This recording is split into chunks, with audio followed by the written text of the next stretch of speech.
Everyone blamed the father. A single gunshot on the morning of April 1st, 1984. One day before Marvin Gaye's 45th birthday, the world looked at the man holding the weapon, Marvin Gaye Sr., a preacher, a patriarch, a monster, and decided that he was the whole story. He wasn't. Here's what I want you to consider today. Marvin Gaye Sr. pulled the trigger, but the system had been loading that gun for 20 years. And that system, the music industry, the record labels, the courts, the culture, has never stood trial. Not once. Not for a single day. Until now. Today, we are reopening the case. Not the criminal case. That one ended with a suspended sentence and a quiet injustice. We are reopening the historical case. The case of what the world did to one of the most important artists who ever lived. The case of how a prophet was processed, packaged, financially stripped, and left with nowhere to go but back to the very home that broke him. The prosecution will present 3 charges. Charge 1. The music industry deliberately suppressed Marvin Gaye's artistic identity to protect its commercial interests. Charge 2. The financial system designed to profit from his genius left him legally destitute by the time he needed it most. Charge 3. A culture that worships artists only after their deaths failed Marvin Gaye completely while he was alive, and then had the audacity to call him a legend.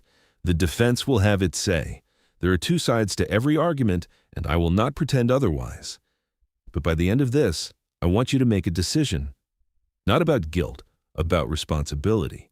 You think you know Marvin Gaye, you know the voice, you know the songs, you know the tragedy. But do you know what was done to him?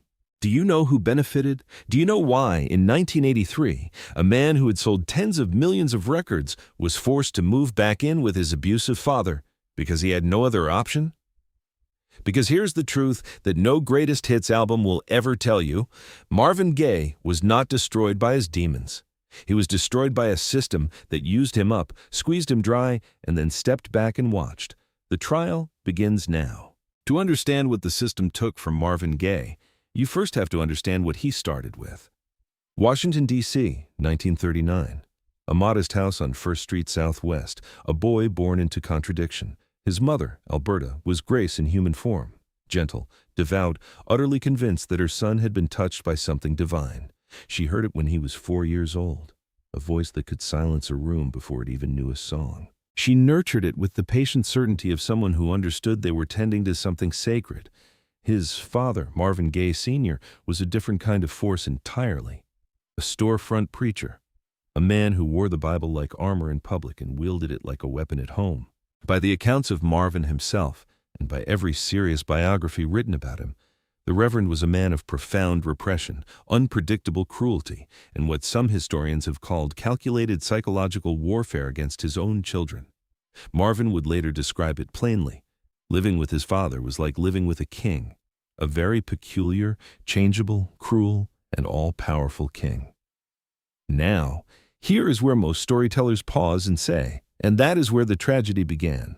I want to pause at a different place. Look at what that household actually produced. On one side, violence, fear, and a man who believed that sensitivity in a son was a character flaw to be beaten out. On the other side, a boy who turned to music the way people turned to oxygen, not because it was pleasant, but because it was survival. Marvin Gaye did not become a musician despite his childhood.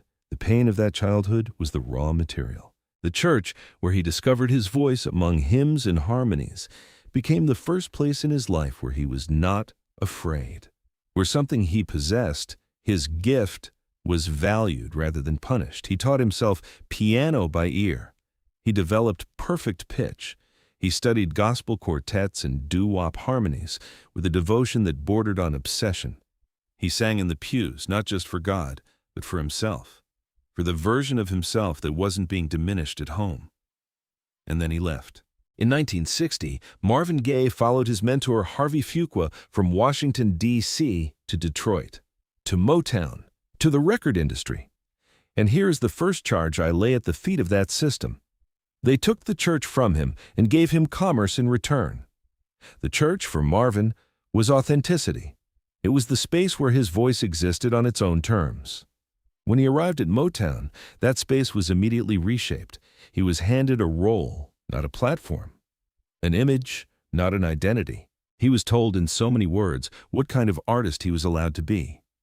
Now, the defense will say, Motown taught him everything. The infrastructure, the musicians, the reach. Without Berry Gordy, Marvin Gaye might have spent his life singing in local clubs and never been heard by millions. That is not entirely wrong. But consider this. The first thing Marvin Gaye wanted to record at Motown was a jazz album. He wanted to be Nat King Cole. He wanted to croon, to inhabit elegance, to express the full sophistication of who he was as an artist.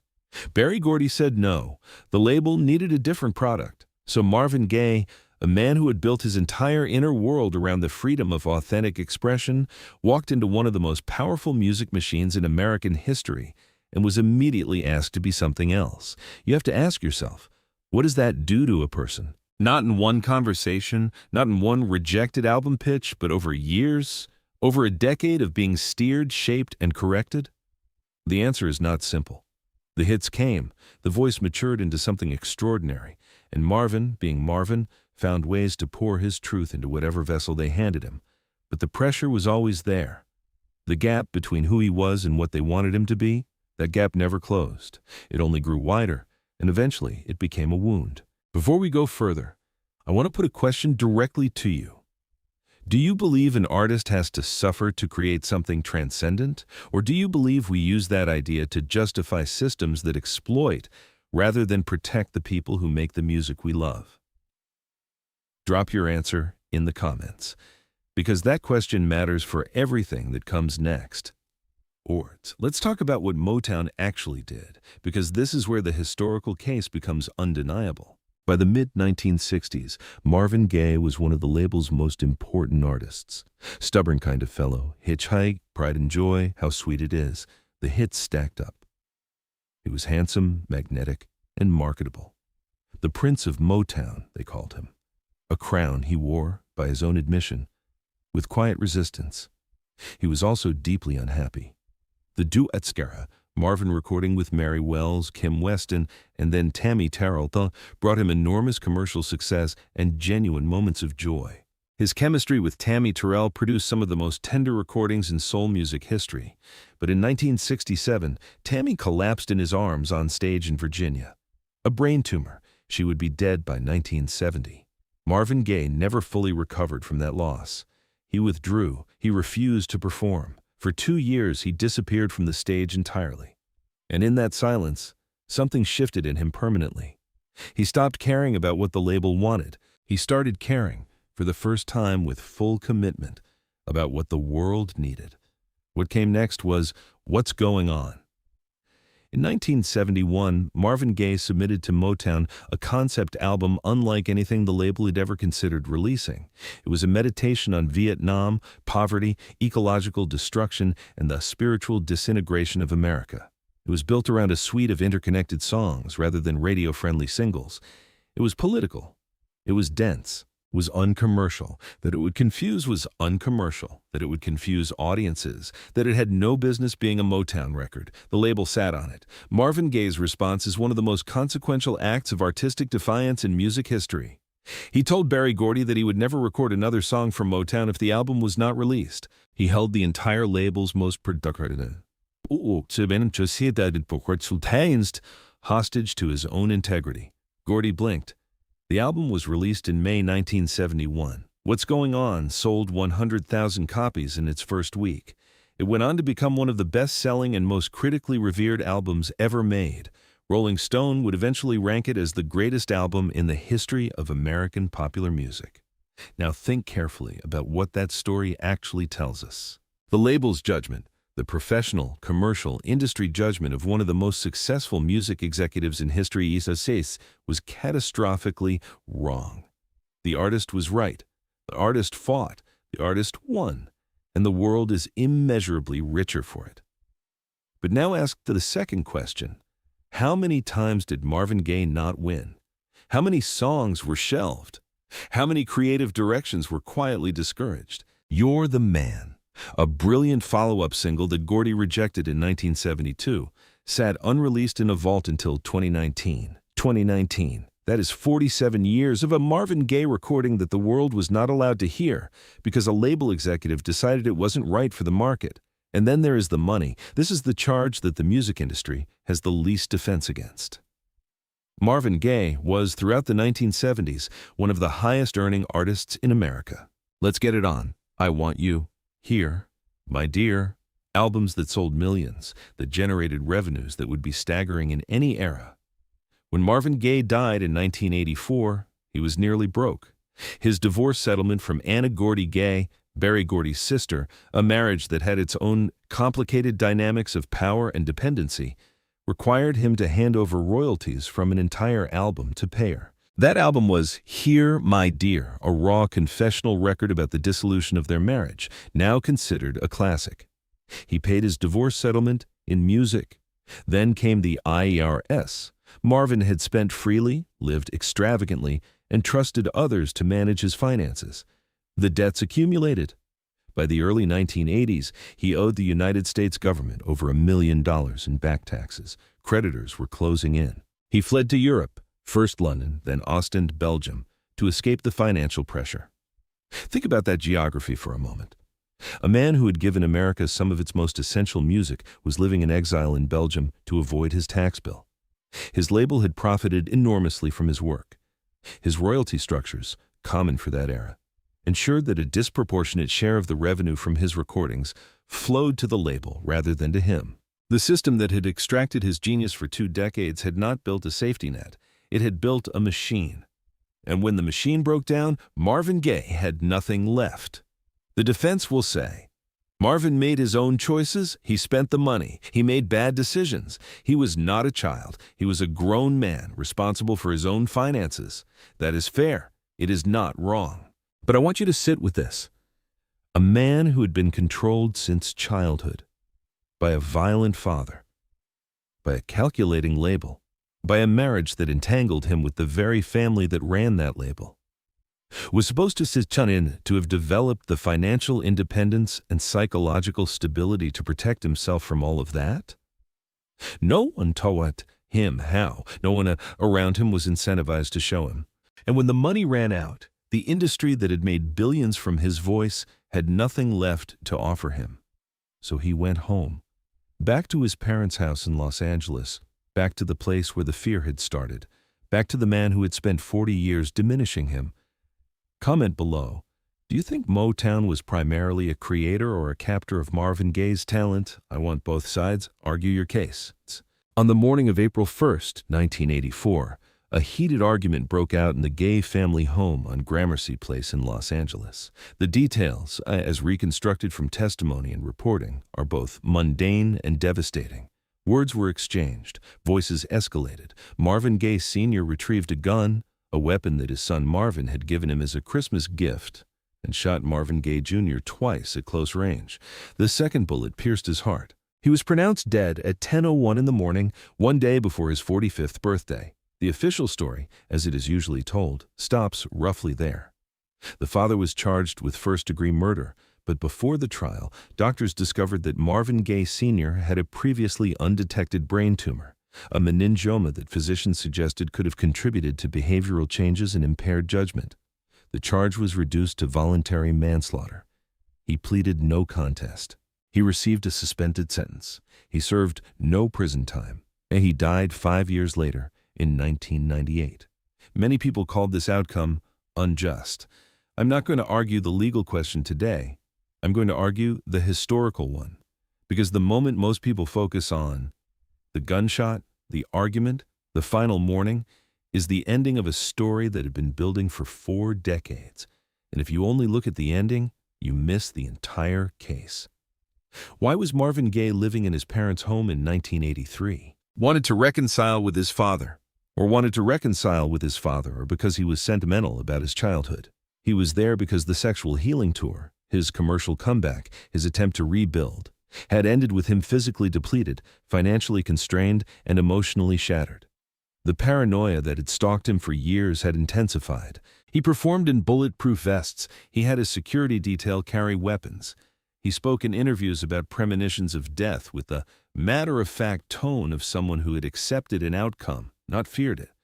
He had, by multiple accounts, lost the will to keep running. And where do you go when you stop running? When the money is gone, when the marriages are over, when the label has nothing left to offer you, when the country you made famous has a tax lien on your name. You go home. Even if home is the one place that was never safe, this is the core of the prosecution's argument, and I want to state it plainly so there is no ambiguity. Marvin Gaye was returned to the conditions of his original trauma by the systematic failure of every institution that should have protected him. The music industry extracted his work and underpaid him for it. The financial system, including his own mismanagement, yes, and I will not pretend otherwise, left him without resources. The mental health infrastructure for artists in 1983 was essentially non-existent. The people around him who could have intervened either didn't know how or didn't have the incentive. And so a man who had spent his entire life trying to outrun the violence of his childhood was placed, by circumstance and systemic failure, back inside it. The defense will say, other artists faced the same pressures and did not die the way Marvin did. That is true. Personal choices matter. Marvin made choices. About money, about drugs, about the people he trusted that contributed to his situation. But here's the question I keep returning to, and I want you to sit with it seriously. How many of those choices were actually free?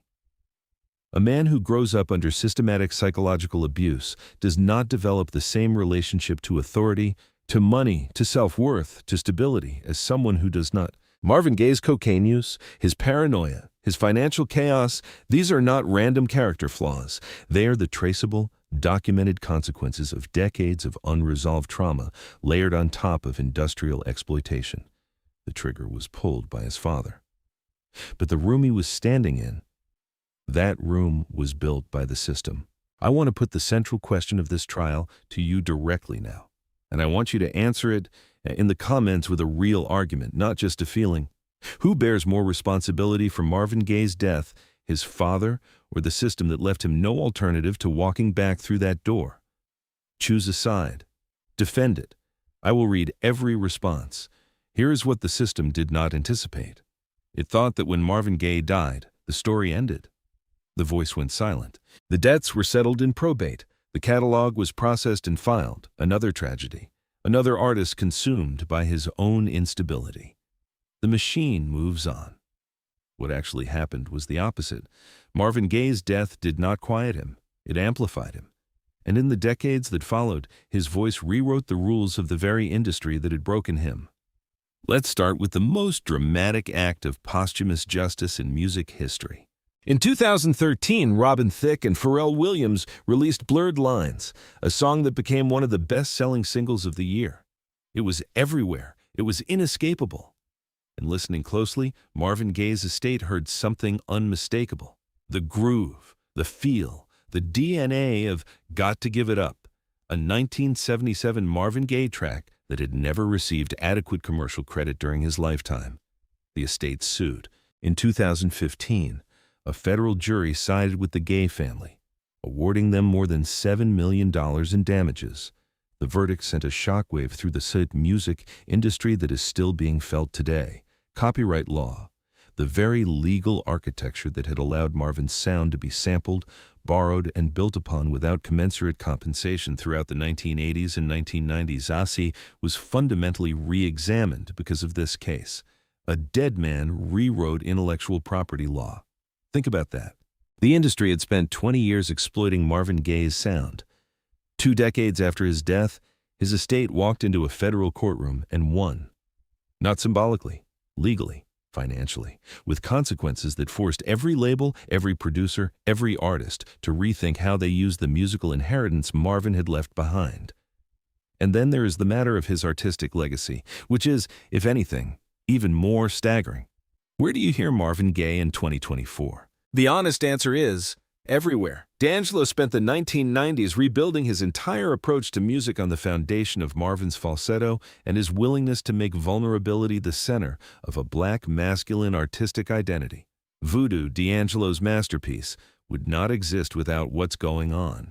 Kendrick Lamar, arguably the most important rapper of the past 20 years, has cited Marvin Gaye as a central influence on To Pimp a Butterfly, an album that did for the 21st century what What's Going On did for the 20th, turned popular music into a vehicle for moral reckoning.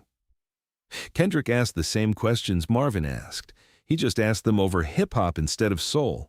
Amy Winehouse wore Marvin's emotional directness in every song she recorded. Frank Ocean's willingness to dissolve genre boundaries and center personal truth in pop music traces a direct line back to Here, My Dear and I Want You. Even Drake, the defining commercial artist of the streaming era, has built significant portions of his catalog on samples and interpolations of Marvin's work. The man who was told his music was uncommercial, who was denied a jazz album, who had to threaten to quit to release What's Going On. That man's musical DNA is now embedded in the mainstream of every genre that matters. And the institutional recognition eventually came, though always too late. The Rock and Roll Hall of Fame inducted Marvin Gaye in 1987, 3 years after his death. What's Going On was placed at #1 on Rolling Stone's list of the greatest albums ever made in 2020. The Library of Congress added it to the National Recording Registry as a work of historical and cultural significance. Streets were renamed for him. His childhood home received landmark status. In 2019, Motown itself released You're the Man, the album they had shelved in 1972, the follow-up to What's Going On that the world was not permitted to hear for 47 years. Critics who listened to it in 2019 were stunned. It was, as anyone who understood Marvin Gaye already knew it would be, brilliant. Fully formed, fully realized. Everything the label had decided audiences didn't need turned out to be exactly what they had been missing. And in 2023, a major biopic produced by Dr. Dre and Jimmy Iovine was greenlit. 4 decades after his death, filmmakers and audiences are still hungry to understand who Marvin Gaye actually was. Beneath the mythology, beneath the tragedy, beneath the greatest hits. Here is what all of this evidence proves. The system tried to define Marvin Gaye. It tried to decide what he was worth, what he was allowed to say, what kind of music he was permitted to make. It tried to contain him inside a category, soul singer, pop product, Motown asset, that was too small for what he actually was, and it failed. Not after his death, not when the tributes came in. It failed the moment he sat down and wrote What's Going On, because that album proved that Marvin Gaye was operating on a frequency that no commercial calculation could reach. He was asking questions that markets don't know how to price. The system wanted a product. What it got was a profit. And profits, as history repeatedly demonstrates, are not destroyed by the systems that reject them. They are only clarified by them. Marvin Gaye did not win in spite of what was done to him. He won because what he created was true enough, deep enough, and human enough to outlast every institution that tried to diminish it. The system built the machine. Marvin Gaye built the music, and 40 years later we all know which one is still standing. We have laid out the case. Charge 1. The music industry suppressed Marvin Gaye's artistic identity for commercial gain. Exhibit. What's Going On, rejected before it was released. You're the Man, shelved for 47 years. Charge 2. The financial system built around his genius left him with nothing. Exhibit. One of the highest-earning artists of his era died nearly broke, owing back taxes, unable to support himself without returning to his abusive father's home. Charge 3. A culture that builds altars to artists only after they die failed. Marvin Gaye entirely while he lived, and then called him underrated from the safety of hindsight. Now, the defense has its final word. Marvin Gaye was not a passive victim. He was a complex, brilliant, deeply flawed human being who made choices. Financial choices, personal choices, choices about who to trust and how to live. That contributed to his circumstances. He was an adult with agency. The industry that shaped him also gave him a platform without which his voice might never have reached the world. Berry Gordy did not put the gun in the room. The label did not pull the trigger. Both of these things are true, and they do not cancel each other out. That is the tension I want to leave you with. Because that tension between individual responsibility and systemic failure, between personal choice and structural exploitation, is not just Marvin Gaye's story. It is the story of every artist who has been processed by an industry that values output over humanity. It is the story of every creative person who has been told their authentic voice is uncommercial. It is the story playing out right now, in this generation, in this industry, on these platforms. And that is why this case is not closed. Here is what I am asking you to do. In the comments, I want you to take a side and defend it, not a feeling, an argument. Side A, the system is the primary defendant. Motown, the financial structures of the music industry, and a culture of exploitation bear the greatest responsibility for the conditions that led to Marvin Gaye's death. Side B, Marvin Gaye's personal choices cannot be separated from his fate. Systemic pressures exist, but individual agency is real, and to deny it is to deny his humanity. Pick your side, write your argument. I will read every comment, and if you disagree with me, good. That is the point, the whole point. Because the one thing I am certain of, after everything we have examined today, is this. Marvin Gaye spent his entire life asking the world to listen, to really listen. Not to the radio-friendly version of him, not to the Motown product, not to the love songs they let him sing when they were satisfied he wouldn't say anything dangerous. To the real thing, the full thing. What's going on, he asked. He asked it in 1971. He was still asking it when the label tried to stop him. He was still asking it in Belgium. He was still asking it in 1983 when he came home. The questions are still unanswered. The conditions that produced them have not fundamentally changed.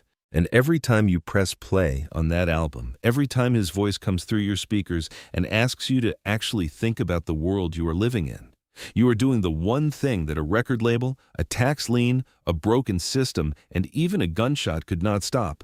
You are listening. And Marvin Gaye, after everything, is still being heard.